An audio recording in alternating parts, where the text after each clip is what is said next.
আমি এখানে প্রথমেই একটা কথা বলবো যে আমার একমাত্র পরিচয় আমি সংখ্যালঘু এটা নয়। আমি একই সাথে মহিলা, আমি একই সাথে উচ্চশিক্ষিতা, ফলে আমি এবং ধর্মীয় পরিচয়ের দিক থেকে যেটা আপনি বললেন সংখ্যালঘু, সেটা ফলে আমি সংখ্যালঘু এবং আমি সাধারণ মেয়ে। ফলে আমার মুখ্য পরিচয় আমি সেটাই বলবো, যেটা মানুষ বিভিন্ন জায়গায় যেভাবে অত্যাচারিত হচ্ছেন, বিভিন্ন সামাজিকভাবে তারা যেভাবে অত্যাচারিত, রাজনৈতিকভাবে অর্থনৈতিকভাবে তারা অত্যাচারিত, তাদের সাথে যে সখ্যতাটা আমি অনুভব করি, একাত্মটা অনুভব করি, বন্ধুতা অনুভব করি, সেই বন্ধুতাটাই আমার মূল পরিচয়।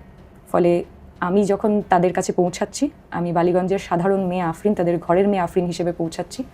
আমার ওই একটা পরিচয় নিয়ে পৌঁছাচ্ছি না, এবং সেই মানুষজনদের ঘরে ঢুকে তাদের সমস্যাগুলোই জানার চেষ্টা করছি, জনপ্রতিনিধির যা কাজ হওয়া উচিত, এবং সেটা নিয়েই লড়াই করব বলে রাস্তায় নেমেছি, তাদেরকে ঐক্যবদ্ধ করব বলেই রাস্তায় নেমেছি। বালিগঞ্জ আমার ঘর, বালিগঞ্জের মানুষ আমার বৃহত্তর পরিবার। নিজের পরিবারকে বাঁচানোর জন্য যখন রাস্তায় নেমেছি, তখন তাদেরকে সঙ্গে নিয়ে লড়াই করব। এই বাকি যে আইডেন্টিটিগুলো বা একটা যে মুখ্য আইডেন্টিটি করে দেওয়া হচ্ছে, সেটার বিরুদ্ধেও খানিক লড়াই আমার, যাতে আসল যে অত্যাচারগুলো, রুটি রুজির প্রশ্ন, শিক্ষা স্বাস্থ্যের প্রশ্ন, সেইগুলো যেন কোথাও গিয়ে হারিয়ে না যায়। সেটা নিয়েই লড়াইটা করব।